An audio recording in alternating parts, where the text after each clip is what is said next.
Самбацсан үзэгчтэй TV7 телевизийн орон мэдээлэл хөтөлбөр эхлэхэд бэлэн боллоо. Мэдээ бол баримт бид баримтыг баталгаажуулна. Өнөөдрийн мэдээллийн хөтөлбөр Хөвсгөл нуурын хамгаалах үндэсний чуулган 2 өдөрчлээ. Капитал банкны барагдуулаагийн үлдсэн сангийн хөрөнгийн хувь тэнцвэрт шилжүүлнэ. Хөгжлийн банкны зээлийн асуудлаар нийтийн сонсгол хийнэ. Баянгор аймагт автоуралдаан зохион байгууллаа. Мэдээнийхэнд шин сэргэлтийн бодлогын төсөл арга хэмжээний 3 дахь жагсаалтанд зүүн баян ханг чиглэлийн төмөр замын төсөл бичигдсэн байдаг. Засгийн газрын 2022 оны 1-р сарын 12-ны өдрийн тогтоолоор энэ төсөл шууд гэрээ байгуулахыг төрийн худалдаа авах ажиллагааны газарт даалгасан. Үүний дагуу төрийн худалдаа авах ажиллагааны газраас ажлын хэсэг байгуулан ажиллаж байна. Ерөнхий сайд Оюун Эрдэнэ энэ төслийг 3-р сард эхлүүлж 10-р сард дуусах үүрэг чиглэлийг сайднаар өгсөн байна. Тус чиглэлийн төмөр зам ашиглалтанд орсноор Дархан Сэлэнг бүсээс замын үдирийн Хөх хот Бугат чиглэлийн 1722 км-ийн маршрут Сайн шанд зүүн баян ханг мандал Бугат болж 1404 км болж өөрчлөгдөнө. Ингэснээр төмрийн хөвдөр нүүрс тээвэрлэлтийн зай 318 км-оор богиносож тээвэрлэлтийн өртөг буурна гэж тооцоолсон байна. Дараагийн мэдээ Монгол улсын ерөнхийлөгч Хүрд Сүхийн санаачлагын дагуу хөвсгөл нуурыг хамгаалах үндэсний чуулганыг өнөөдөр зохион байгууллаа. Хөвсгөл нуурын экосистемыг хадгалах нуурын живсэн автомашин техник хэрэгслүүдийг татаж гаргах цэнгэг усыг нөөцийг нэмэгдүүлэх зэрэг асуудлаар салбарын төлөөлөлтөд чуулсан байна. Монгол улсын цэнгэг усны 74.6%, дэлхийн цэнгэг усны 10.4%-ийг бүрдүүлдэг. Хөвсгөл нуур бол дэлхийн хамгийн гүн бөгөөд цэнгэг устай 2 сая жилийн настай нэг эртний нууруудын нэг юм а. Гэвч сүүлийн жилүүдэд огцом өссөн нэмэгдэж байгаа хүний хэрэгцээ, аялал жуулчлал, нуурд живсэн машин техник, хог хаягдал нуурыг түшиглэн үйл ажиллагаагаа явуулж буй зарим нэг хариуцлагагүй аж ахуйн нэгж иргэдийн зүй зохисгүй үйл ажиллагааны улмаас хөвсгөл нуурын экосистем алдагдах аюул нүрлэж, нуурын ус ихээр бохирдож байгаль орчинд сөргөөр нөлөөлөх боллоо. За иймд хөвсгөл нуурыг хамгаалах, зүй зохистойгоор ашиглах, хөгжүүлэх зорилгоор энэхүү үндэсний чуулганыг Монгол улсын ерөнхийлөгчийн санаачлагаар зохион байгуулж байна. Монгол улсын ерөнхийлөгч хүрэлцэх үндэсний чуулганыг нээж хэлсэн үгэндээ хөвсгөл нуурын экосистемд учирч буй эрсдэл, тулгамдсан асуудлуудыг нь шийдвэрлэж, тогтвортой ногоо өвчлөн бүс болгон эко аялал жуулчлалыг хөгжүүлэх шаардлагатай байгааг онцолжээ. Энэ асуудалд байгаль орчин аялал жуулчлалын яам холбогдох газрууд, орон нутгийн төр захиргааны байгууллагууд онцгой анхаарч ажиллах ёстой гэж тэмдэглэсэн байна.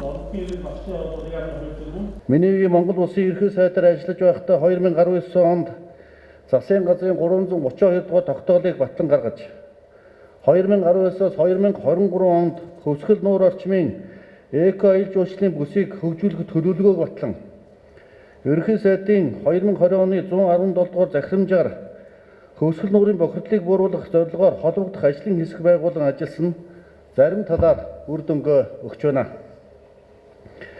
Энэхүү хөвсгөл далайг хамгаалах, хөгжүүлэх ажлыг цаашид улам эрчимжүүлэн зохих үр дүнд хүрэхх нь манай улсын төдийгүй дэлхийн нийтийн эрхшигт бүрнээ нийцнэ хэмээн төрийн тэргүүн үзэж байна. 1950-аад оноос эхлэн өвлийн улиралд түлш, бордоо, шатхуун, бараа материал тээвэрлэдэг автомашинууд хөвсгөл нуур дээгүүр зорчих үед нуурын мөс цөмөрч ивснээс хөвсгөл далайн ёроолд өнөөдрийг хүртэл 50 гаруй том жижиг нийлээд 50 гаруй тээврийн хэрэгсэл нуурын экосистемыг бохирдуулан хор тавдар мэт байсаар байна. Хөвсгөл нуурын усны нөөц 381 км3 бөгөөд нуурын ёроолд байгаа машин техникээс 100 литр шатхуун алдагдахад нуурын усны 0.26% нь бохирдох хэрэгсэлтэй гэсэн эрдэмтдийн тооцоо судалгаач байна.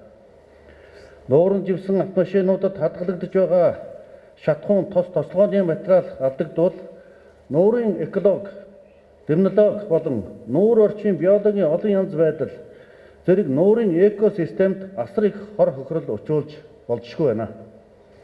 Иймээс хөвсгөл нуурыг аюултай хог хаягдлаас нэн даруй цэвэрлэж, ирээдүйд учирч болзошгүй эрсдлээс урьдчилан сэргийл гаргах хэмжээг нэн даруй яралтай авч хэрэгжүүлэх шаардлагатай юм а.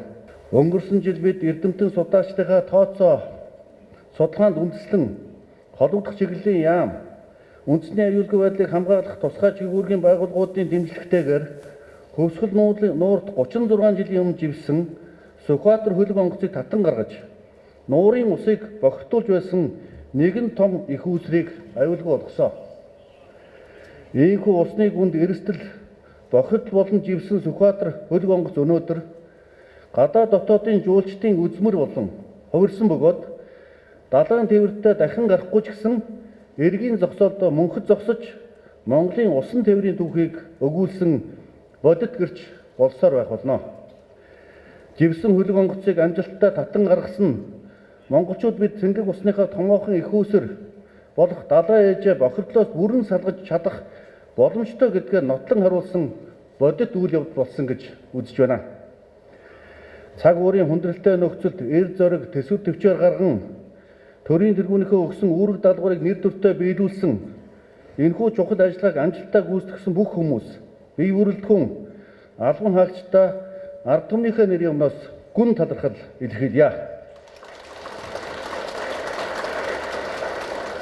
Далайн ээж та бүхнийг мөнхөд ивэж байх болтугай.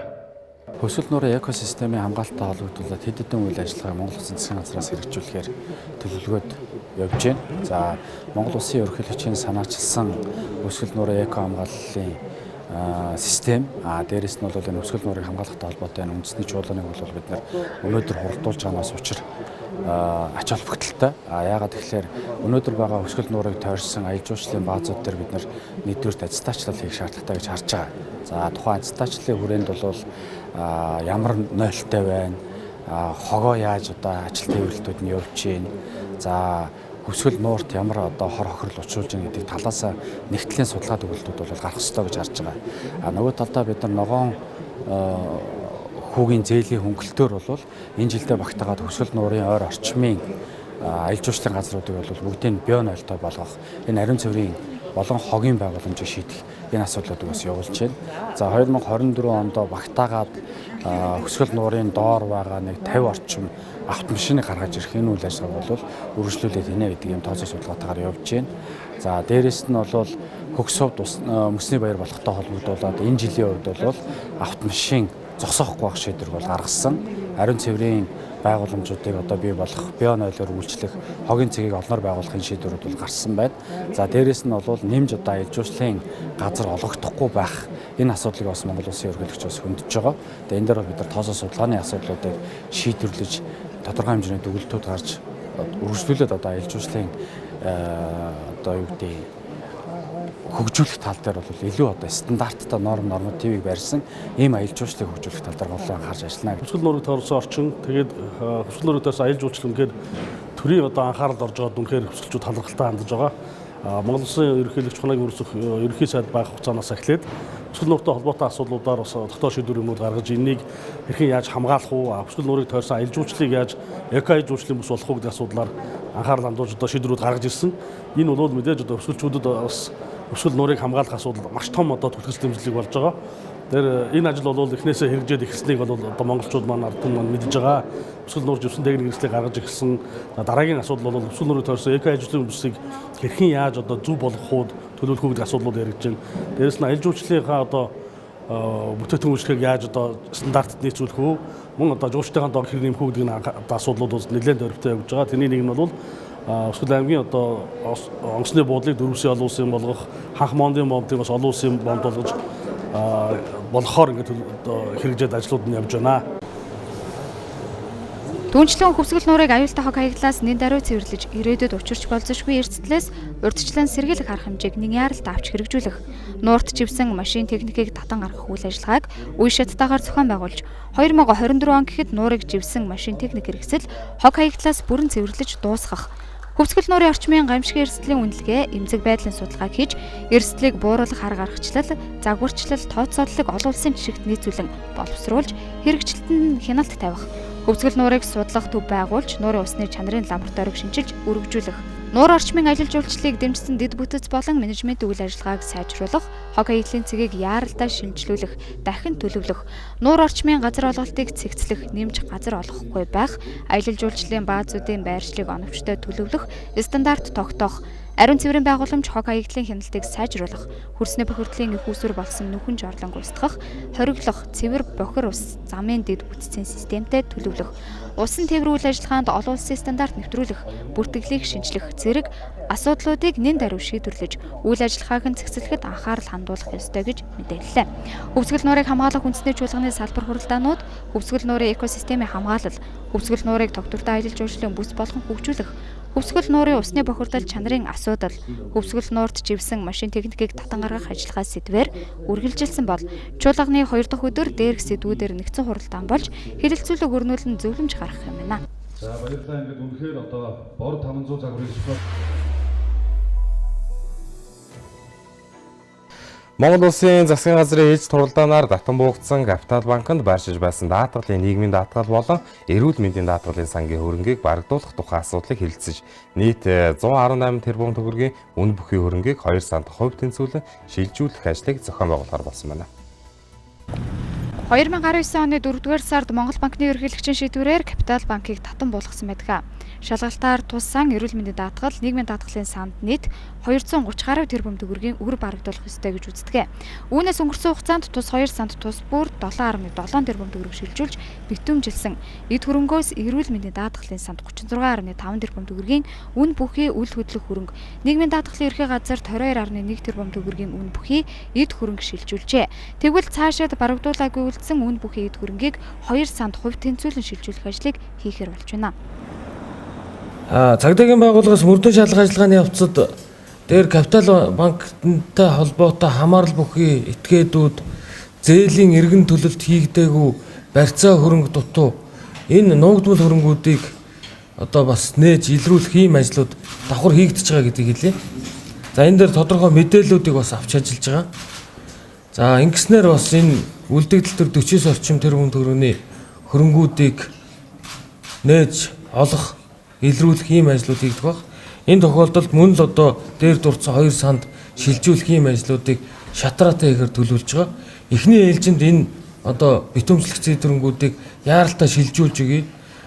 Тодорхой одоо зах зээлийн үн цэнийг нь байгаа дээр тэр нөгөө элэгдэл хорогдол нь бага явагдсан байгаа дээр нь шилжүүлэх энэ ажлууд хийгднэ. Өмнө нь бид нар бас яг энэ чиглэлээр тодорхой ажлууд хийгдсэн. Хэдий ч нэ удаашран төдий ч нэ тухайн үнэлгээ үн цэн буурдаг ийм тохиолдлууд байдаг. Тухайлбал 2006 онд хадгалан зээлийн оршооны хэрэг шүүхээр шийдэгдсэнийг та бүхэн санаж байгаа. Өнөөдөр 20 гаруй тэрбум төгрөгийн үн бүхий эд хөрөнгө манай хууль зүйн дотоод хэргийн яамны баланст бүртгэлтэй. Харамсалтай нь энэ одоо өнөөгийн зах зээлийн үнд хүрдэггүй тухайн цаг үедээ тухайн хугацаанд нь хурдан шуурхай борлуулсан бол тодорхой хэмжээнд үн цэнэ олж авах үс тийм зүйлүүд байсан. Pentium 2 гэдэг компьютерыг өнөөдөр жишээлбэл огт хэрэглэхэ болсон. Тухайн үеийн тавилга эд тогшлуудыг тухайн үед нь зарж борлуулсан бол үн цэн хүрэхээр байсан. Тэгэхээр энэ алдааг бид нар давтахгүй тулд өнөөдөр засгийн газраас бас хугацаатай юм үүрэг даалгаврыг өгч дээр дурдсан яамдын сайдрыг энэ үр төлбөрийг шилжүүлэх балансаас шилжүүлэх энэ ажлуудыг яаралтай зохион байгуул шилжүүлж авсан эд хөрөнгүүдээ цаг алдалгүй одоо дуудлага худалдаагаар зарж борлуулаа гэдэг ийм үүрэг чиглэлийг өгсөн. Капитал банкны битүүмжлэгдсэн эд хөрөнгө дотор 52.4 тэрбум төгрөгийн үн бүхий, үйлчлэгээний 44 объект, 1.9 тэрбум төгрөгийн үн бүхий, 7 үйлдвэр, 32 тэрбум төгрөгийн үн бүхий, 46 орон сууц, 26.6 тэрбум төгрөгийн үн бүхий, 82 газар, 2.3 тэрбум төгрөгийн үн бүхий, 4 зойр, 656 сая төгрөгийн үн бүхий, дуусаагүй байрлал 3 ширхэг, 228 сая төгрөгийн үн бүхий, фермерийн байрлал 7, 564 сая төгрөгийн үн бүхий, 6 агуулгах байгаа юм байна. Эдгээр барилгууд дээр дурдсан 2 санд шилжүүлэх өгөх ажлыг ойрын хугацаанд хийгдэж дуусна гэж мэдээллээ. За битүүмжлэлийг цуцалж шилжүүлж өгснөөр дээрх 2 сан өөрсдийн дотоод журмын дагуу дуудлага худалдаагаар үн хаялцуулан худалдах ажиллагаа эхэлнэ. Мэдээллийн хөтөлбөр үргэлж байгаа зарим мэдээллийг хураангуул өргөе. 2022 оныг хоршооны хөгжлийг дэмжих жилээр зарлаж хөгжүүлэх арга хэмжээний төлөвлөгөөг баталж Хэрэгжилтэд хяналт тавьж тайлан засгийн газрын хуралдаанд танилцуулахыг Хүнсвэт аж ахуй хөнгөн үйлдвэрийн сайд Мэд сайханд үүрэг болгожээ. Эрдэнэт үйлдвэрийн эд хөрөнгийг Медипас компанид шилжүүлсэн асуудлыг судалж холбогдох хууль тогтоомжийн хүрээнд шийдвэрлэхийг Монгол улсын шадар сайд Төрөмчийн бодлого зохицуулалтын газрын дарга нарт даалгасан байна. Монгол улсын засгийн газар нэгдсэн үндэсний байгууллагын Хүнсвэт аж ахуйн байгууллагатай хамтран байгуулсан АЗ-ТV-ийн сүүний түншлэлийн нарийн бичгийн дарга нарын газар зүйн үйл ажиллагааг үргэлжлүүлэх нь зүйтэй гэж үзлээ. Тус түншлэлд одоогоор 13 орон гишүүнээр нэгдэж ороод байна. Олимп, Паралимп, наадам дэлхийн аврах шалгаруулах тэмцээнээс олимпийн зайд медаль хүртсэн тамирчдад 2022 онд олгох сар бүрийн мөнгөн урамшуулалт шаарддаг 1 тэрбум 848 сая төгрөгийг биеийн тамир спортын хорооны батлагдсан төсвөөс зохих журмын дагуу гаргахыг тус хорооны дарагт даалгажээ. Уул уурхай хүнд үйлдвэрийн сайд Ёндонг 2022 оны 3 дугаар сарын 7-ноос 11-ний өдрүүдэд Орос албан улс, Беларусь улсад ажиллахыг зөвшөөрч удирдамжийг баталжээ. Энэ сарын 25-нд цахимаар зохион байгуулах худалдаа, эдийн засаг шинжилгээ ухаан, техникийн хамт ажиллагааны Монгол-Беларусын засгийн газар хоорондын комиссийн 6 дугаар хуралдаанд оролцох Монгол талын төлөөлөгчдийн баримтлах удирдамжийг зөвшөөрлөө гэж засгийн газрын хэвлэл мэдээлэл олон нийтэд харилцах газраас мэдээллээ. Энэ сарын 28-ны даваа гарагт төрийн ордонд үндэсний спортын анх дугаар чуулган болно. Үүнтэй холбоотойгоор чуулганд төлөөлөгчдийн бүрэлдэхүүн нь 800 хүнтэй хуралдах юм. Чуулганаар Монголын үндэсний спортын холбооны тус бүрийн чиг хандлага, цаашдын зорилго, зорилт болон хөтөлбөрийг хилэлцэн хэмээн ярьж байна. Монголчуудын хүн төрөлхтний түүхэнд оруулсан оюуны өв соёл бол Монгол наадам.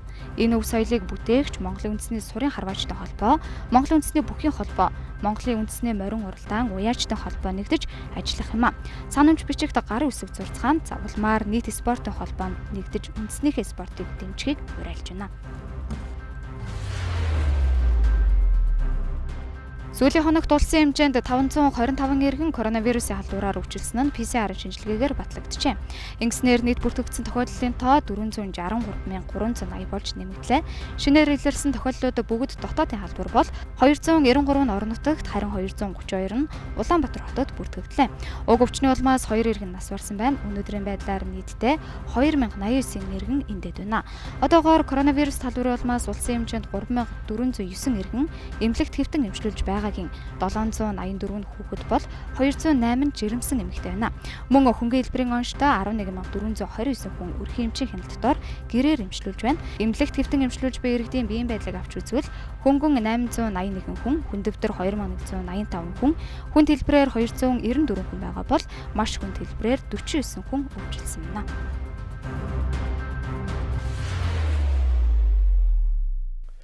Хөгжлийн банкнаас санхүүжүүлсэн төсөл хөтөлбөрийн хэрэгжилтэнд хяналт тавьж шалгалт хийсэн талаарх засгийн газар Монгол банк болон аудитын тайлан дүгнэлт зөвлөмжтэй танилцах үүрэг бүхий ажлын банк хэвлэлийн баг хурал хийсэн байна.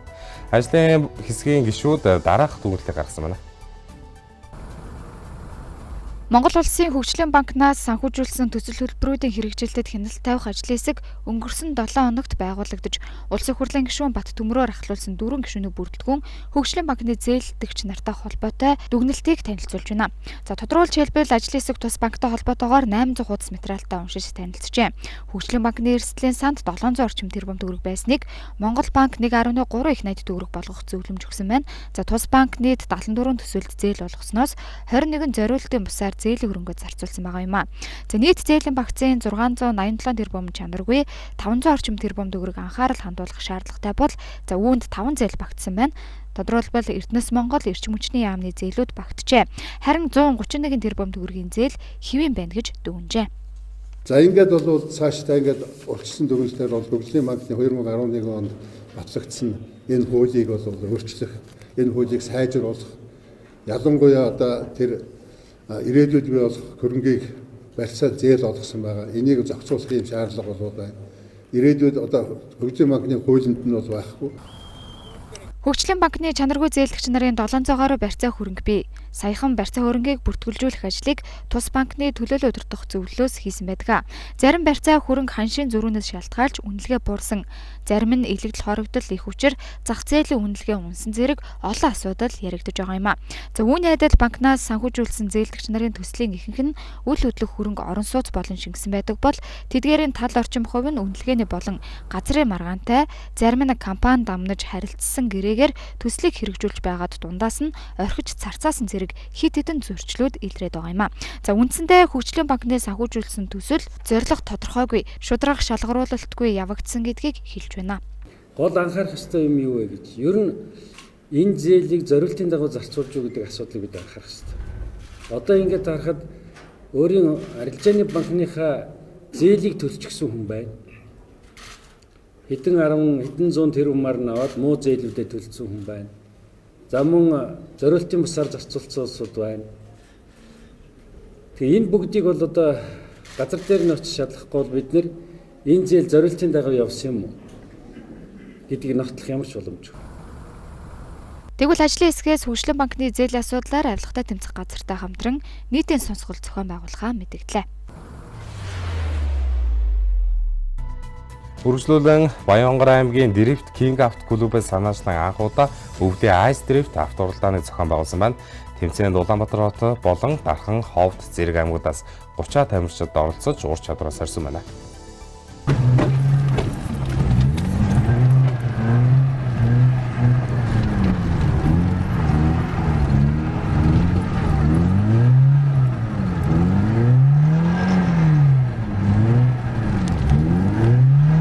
Удаа зохион байгуулагдаж буй авто уралдаанд баатал болон энгийн тойргийн уралдаан гэсэн хоёр төрлөөр явагджээ. Энэхүү мотоспорт зөвхөн шулуун шугамар төдийгүй гулзаалтаар автомашины өндөр хурдны хөдөлгөөнийг хамардаг. Дрифтийн хувьд ур чадварын төвшинг жолооч эргэлтийг хэр үр дүнтэй хийх тэмцээн зохион байгуулагчдын бүх шаардлагыг хангаж байгаа эсэх зэргээр тодорхойлогддог байна. Тамирчдын маань хувьд бэлтгэл аягүй сайн байлаа. Замаа эрт бэлдсэн болохоор аягүй сайн бэлтгэл аягүй сайн байлаа. Зарим тамирчид маань шууд хотоос ирээ шууд оролцсон болохоор зарим жоохон бэлтгэл муу тийм байлаа. Тэгсэн ч гэсэн ер нь бол тамирчид маань аягүй сайн оролцлоо ер нь. Ховд аймагаас, Дархан аймагаас, Улаанбаатар хотоос тамирчид ирж оролцсон. Манай дрифттэй холбоо гэх юм бол яг нэг гэрэл дундаа гэх юм уу найд нийлээд байгуулсан тийм Дрифт King клуб гэдэг байгаа. Тэгээд яг нэг насны те нэг үед ингээд залуучууд сонирхол хүслээ нийлүүлээд ингээд байгуулсан холбоо. Тэгээ яг юу гэх юм бол Баярлав гэдэг залуу байгаа. Тэгээ өнөөдрийн тэмцээнд одоо тусгай 4-4-ээр орсон. Тэгээ ер нь бол аюултай. Аюултай үед аюултай. Аюулгүй байдлаас анх хэрэгтэй каска бүсгээ хамгийн гол юм байна. Тэгээ ер нь жолоочийн ур чадвар скил аюу хамаарна. Тэгээ миний сонирхоод ер нь бол багасаал юм шийдэр гэдэгсэн болохоор яг дрифтийн төрлөх юм бол ер нь бол 4-5 жил болж байна. Сонирхол мэддэг болоод гэх юм уу те. Тэгэхээр ер нь бол яг нэг тийм албаны юм бол ер нь бол байдгүй. Ер нь бол ингээл сонирхлоороо тэгэл цуг юм хийгээл явж гэн тэгэл инээтрэгэл тэгжлээ өнө хүсэг яг аль байсны те ингээл чи орж ингээ бүртгүүлнэ тийм ер нь бол байхгүй. Тэгэл ер нь бол сонирхлоороо нийлсэл тийм залуучууд байдаг ер нь. Анхны удаагийн тэмцээн чинь одоо дараагийн жилүүдээс бас тогтмол зохион байгуулагддаг. Тийм бол тогтмол зохион байгуулагддаг гэж би бодож байгаа. Яг би бол зохион байгуулсан бичлэг сайн мэдэхгүй байна. Тийм найз сайн мэдж байгаа. Дараа жил бол ер нь гоё болох. Бүр олон бишээ оролцож олон газараас тамирчид ирэх байх гэж бодож байна. Тэмцээний тусгай байрт Баянгар аймгийн Дрифт King авто клубын тамирчин Баярлавг, 3 дугаар байрт Улаанбаатар хотоос оролцогч Бэлгүн, Дэд байрт Дархны клубын тамирчин Тэгш Баяр Тэргүүн байрт мөн Дархны клубын тамирчин Мөнх Баяр нар тус байр эзэлжээ. Тэмцээний ивент тэтгэн хамтран ажилласан байгууллагуудад тус клубын зүгээс талархснаа илэрхийлж байна. Баянгар аймаг дахь замын цагдаагийн тасгийн хамт олон хамтран ажиллаж байна. Баянгар аймаг дахь сэтгүүлч Цэцэг маа мэдээлэлээ. Үргэлжлүүлэн та бүхэндээ орчуулагч таамжгаа баяруудын бэлтгэсэн гадаад мэдээ хүргэе.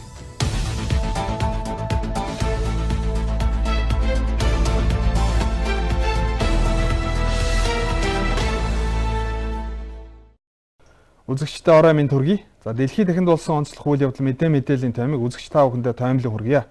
За Оросын холбооны улс Украины зүүн бүс нутгийн Донбассын бүс нутаг дахь Луганск болоод Донецкийн салан тусгаарлагч бүгд найрамд улсуудыг хүлээн зөвшөөрч албан ёсоор дипломат харилцаа тогтоосон үйл гарсан. За үүний эсрэг Европын холбооноос Оросын холбооны улсын эсрэг томоохон 20 арга хэмжээ авахулсан талаарх мэдээлэл өчигдөр хүрлээ. Тэгэхээр Европын холбооны зүгээс Оросын холбооны улсын дуумын 450 гишүүнээс 351 гишүүний эсрэг хилийн 20 арга хэмжээ авахар болсон. За Оросын холбооны улсын хэд хэдэн аж ахуйн нэгжүүдийн эсрэг мөн энэхүү хориг арга хэмжээнд бол хамрагдсан гэдэг мэдээллийг бол Европын холбооны төлөөлөл өчигдөр өгсөн мэдээлэлд дурдлаа. Тэгэхээр Оросын холбооны улсын банк ялангуяа одоо Европын холбоонд үйл ажиллагаа явуулдаг банкны үйл ажиллагаа энэхүү одоо хориг арга хэмжээний хүрээнд бол ихээхэн одоо хүндрэлтэй нүүр тулахар болсон байна. За ялангуяа энэ банкны хөрөнгө оруулалт одоо зарцах ийм нөхцөл байдал бол одоо энэ хориг арга хэмжээний хүрээнд бол явагдана. За түүнээс гадна Германы канцлер одоо Олаф Шольц умардын урсгал хоёр одоо хийн хоолойн төсөл дээр баталгаа гаргаж өгөхгүй одоо зөвшөөрөл олгохгүй гэсэн мэдээллийг бол одоо мөн өглөө. За Оросын холбооны улс болоод Украиний хооронд үүссэн нөхцөл байдалтай холбоотой за Америкийн нэгдсэн улсын зүгээс бол одоо мөн өчигдөр Луганск болоод Донецкийн бүгд найрамдах улсууд Америкийн нэгдсэн улсын иргэд болоод аж ахуй нэгж хөрөнгө оруулалт хийх за санхүүгийн хамтарсан үйл ажиллагаа эдийн засгийн одоо энэ салбарт хамтран ажиллахыг бол хориглосон шийдвэр гаргаасан. За яг үүнтэй адилхан шийдвэр бол мөн одоо Европын холбооны зүгээс бол гаргалаа. Ийм учраас бол Европын холбооны улс орны энэ одоо аж ахуй нэгж энэ Луганск болоод Донецкийн солон тусгаарлах бүгд найрамдах улсууд одоо хөрөнгө оруулалт хийх эдийн засгийн салбарт хамтран ажиллах одоо энэ боломжгүй болж байгаа юм. За түүнээс гадна Их Британий ерөнхий сайд мөн одоо Оросын холбооны улсын эсрэг бол эдийн засгийн одоо хориг арга хэмжээ авна гэсэн мэдээллийг бол одоо өгсөн. Оросын холбооны улсын Дуумын одоо нэгдсэн хуралдаан болсон. За Дуумын нэгдсэн хуралдаанд одоо энэ Украиний асуудлаар за Оросын холбооны улс Украиний Луганск болоод Донецкийн одоо солон тусгаарлах бүгд найрамдах улсуудтай дипломат харилцаа тогтоож за албан ёсоор одоо хүлээн зөвшөөрсөн энэхүү шийдвэрт санал өгсөн. 351 гишүүн бол санал өгсөн байна. За эдгээр гишүүдэд бол Европын холбооны зүгээс бол одоо энэ хориг арга хэмжээ авах болсон гэдэг мэдээллийг бол өчигдөр өгсөн байна. Тэгэхээр Америкийн нэгдсэн улс тэргүүтээ за Америкийн нэгдсэн улс Австрал за Аз тивийн одоо Өмнөд Солонгос, Япон за Турк болоод Болгар зэрэг одоо 10 гаруй улсууд бол Америкийн нэгдсэн улсын шийдвэрийг бол дэмжиж за Оросын холбооны улс Украиний газар нутгийн бүрэн бүтэн байдал тусгаар тогтнолын эсрэг ноцтой үйл гаргасан гэдэг ийм шүүмжил гаргасан анхааруулга өгсөн ийм мэдээлэл бол гаргасан. За харин Оросын холбооны улсын шийдвэрийг бол дэмжиж байгаа улсууд бас дэлхий дээр бол цөөнгүй байна. За ялангуяа одоо ойрхон орнуудын Сир, Йемен улсууд, Латин Америкаас Никарагуа, за Оросын холбооны улсын одоо тусгаар тогтнолын хүлээн зөвшөөрсөн Гүржээс салан тусгаарласан Абхаз болоод Өмнөд Осетийн бүгд найрамдах улсууд одоо Украинаас салан тусгаарласан Луганск болоод Донецкийн бүгд найрамдах улсуудтай хүлээн зөвшөөрөл албан ёсоор дипломат харилцаа тогтоогуулсан ийм шийдвэрээр гаргасан. За энэ талаарх мэдээллийг Оросын одоо хэвлэл мэдээллийн хэрэгцүүд өгсөн байна. Тэгэхээр Оросын холбооны улс Украиний одоо нөхцөл байдалтай холбоотойгоор мөн Канад, Латвид дахь цэргийн бие бүрэлдэхүүнээ нэмэгдүүлнэ. За ингээд Украин дахь батлан хамгаалах салбарын одоо хамтын ажиллагаагаа нэмэгдүүлэх юм шийдвэрийг гаргасан гэдэг мэдээллийг бол өгсөн байна. Тэгэхээр барууны улс орнууд Оросын холбооны улсын Украиний одоо өчигдөр өнгөрөх өдрүүд болсон үйл явдалтай холбоотойгоор цэргийн бие бүрэлдэхүүнээ нэмэгдүүлэх эдийн засгийн томоохон одоо хориг арга хэмжээ авах юм үйл явдал одоо их өдрүүдэд үргэлжлэхээр байна гэдэг мэдээллийг улсын хэвлэл мэдээллийн хэрэгсүүд онцлон гаргаж байна. За Украиний асуудлаарх Америкийн нэгдсэн улс Оросын холбооны улсын хооронд явагдах энэ уулзалт бол цуслагдсан гэдэг мэдээллийг өчигдөр Америкийн нэгдсэн улсын төрийн нэрмжгийн дарга Энтони Блинкен өглөө. Тэгэхээр Оросын холбооны улс бол Америкийн нэгдсэн улсын төрийн тэргүүнүүд эх 7 хоногуд одоо Украиний асуудлаар уулзалдах за дипломат яриа хэлцээний асуудал бол үргэлж байгаа гэдэг мэдээллийг бол өгч байсан. За энэ асуудалтай холбоотой үүний өмнө одоо Америкийн нэгдсэн улс болоод Оросын холбооны улсын гадаад хэргийн сайд нар за энэ сарын 24-ний өдөр бол уулзалт хийхээр байсан. За гэвч энэ уулзалтыг бол Блинкен бол цуцлсан гэдэг мэдээллийг бол өчигдөр өгсөн байна. Тэгэхээр Оросын холбооны улс Украинийн үүссэн нөхцөл байдал одоо сүүлийн саруудад дамжирсантай холбоотой улс төр дипломатын арга за хамгийн одоо боломжит бодит шийдлийг олохын тулд Францын ерөнхийлөгч бол идэвх санаачлагтай ажиллаж байсан. За гэвч Америкийн нэгдсэн улс Оросын холбооны улс бол энэ асуудал хамгийн гол одоо байр сууриас оролцох гол тоглогч нар учраас энэ хоёр улсын төрийн тэргүүнүүдийн уулзалтыг одоо зохион байгуулах шийдэлд бол хүрээд байсан. За Францын ерөнхийлөгчийн одоо зуучлалын хүрээнд бол энэ асуудал яригдж байсан. За гэвч энэ уулзалтын өмнөх одоо гол нөлөө үзүүлэх хоёр улсын гадаад хэргийн сайд нарын уулзалт энэ сарын 24-нд болохоор байсан ч одоо энэ уулзалт цуслагдсан. За мэдээж бол Америкийн нэгдсэн улс Украинд Оросын холбооны улсыг одоо халдан төрөмгөлөх үйл гаргавал ямар нэгэн байдлаар дипломат харилцааны одоо энэ улс төр дипломатын арга бол зогсноо Украины асуудал дээрх Оростой одоо яриа хэлцээ зогсон гэсэн мэдээлэл өгсөн. За ийм учраас бол энэ асуудал бол одоо зогсоор болсон бол тодорхой болжээ гэдгийг бол улсын хөл мэдээллийн хэрэгслүүд онцлсан байна. За Хонконгод цар тахлын давлгаа эрчимтэй нэмэгдэж байгаатай холбоотой тус улсын одоо нийт одоо оршин суугчдаас цар тахлын эсрэг коронавирусын одоо шинжилгээнд хамруулах болсон гэдэг мэдээллийг өгсөн байна. За Аль Жазирагийн мэдээлснээр тус улсын засаг захиргаанаас хийсэн мэдээллийн дагуу нийт одоо 7.5 сая иргэдээс цар тахлын коронавирусын эсрэг одоо шинжилгээнд хамрагдана гэсэн мэдээлэл өгсөн байна. Тэгэхээр бүгд найрамдах Хятад улсын талыг баримтлагчид за Хонконгийн засаг захиргаанд бол гарч ирсэн.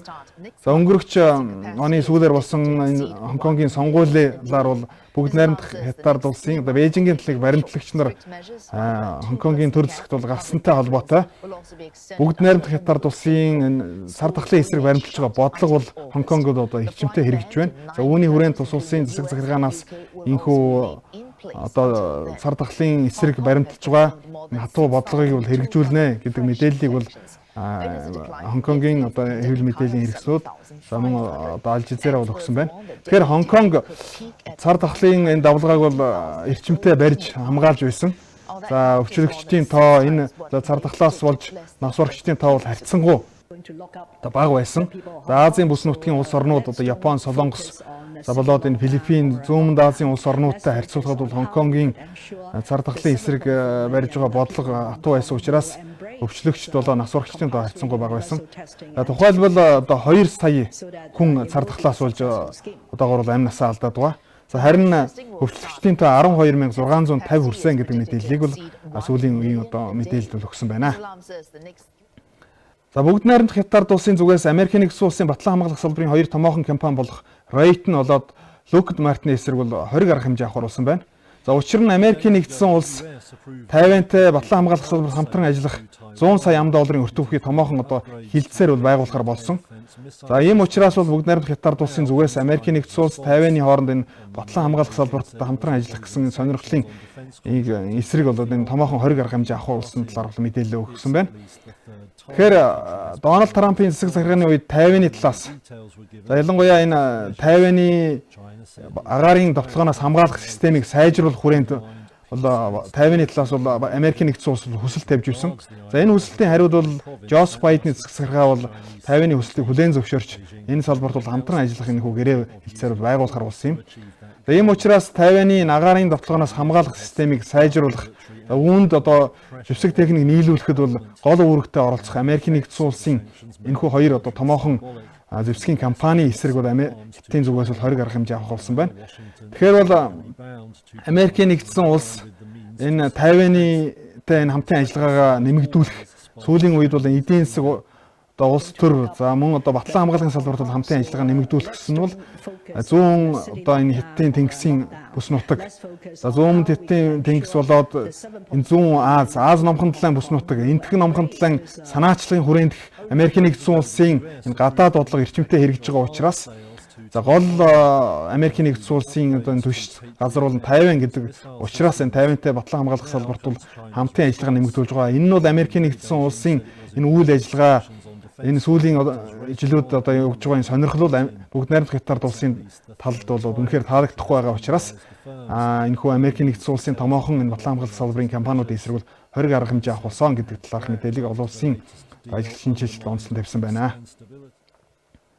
За Амазоны ширэнгэн уул уурхайн буруу үйл ажиллагаанаас болж их хэмжээгээр устж өгөө болох аюултай нүүрэлж болзошгүй гэдгийг Бразилийн за ногоон дэлхийг хамгаалах төрийн бус байгууллагуудын төлөөлөл бол онцлсон байна.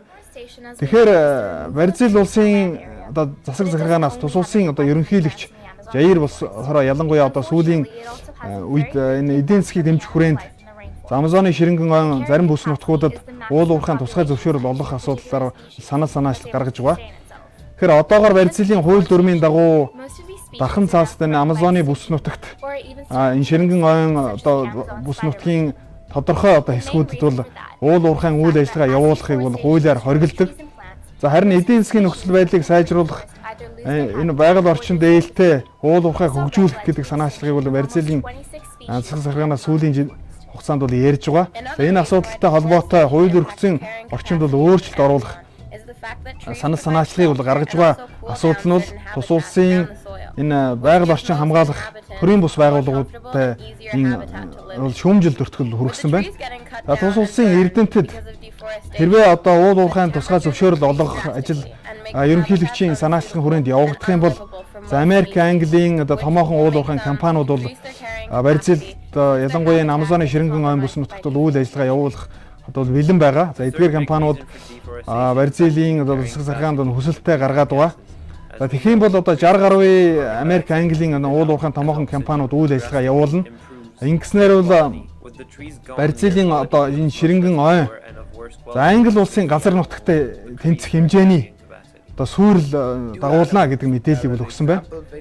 Тэгэхээр энэ бүс нутгийн одоо энэ байгаль орчныг хамгаалахад дэлхийн одоо цаг уурын дулаарлын эсрэг энэ Амазоны ширэнгэн асар их одоо хувь нэмэр оруулдаг. Үүний эсрэг бол энэ томоохон одоо буруу үйл ажиллагаа явуулна. За уул уурхайгаас олох одоо эдийн засгт үзүүлэх нөлөөнөөс илүү одоо байгаль орчинд дэлхийд энэ дулаарлд бол ихээхэн сөрөг нөлөө үзүүлэх ийм үйл явдал учраас энэхүү хууль эрх зүйн орчныг бол дэмжихгүй гэдгийг бол төрийн бус байгууллагуудын төлөөлөл иргэний нийгэм за эрдэмтэн судлаач гарган тавьсан байна. Тэгэхээр барьцаал улс энэхүү одоо ерөнхийлөгчийн шийдвэрийг эргэн харах талаар зарим улс төрчид одоо цөөнхийн төлөөлөл бол энэ санаачлагыг гарган тавьсан гэдэг мэдээллийг бол BBC онцлон гаргасан байна. За ингээд үзэгчтэй гадаад медиаг сонирхох үзсэн явдал баярлалаа. TV7 телевизийн арга мэдээллийн хөтөлбөр энд хүрээд өндөрлөө. Хараа сайхан өнгөрөөрэй.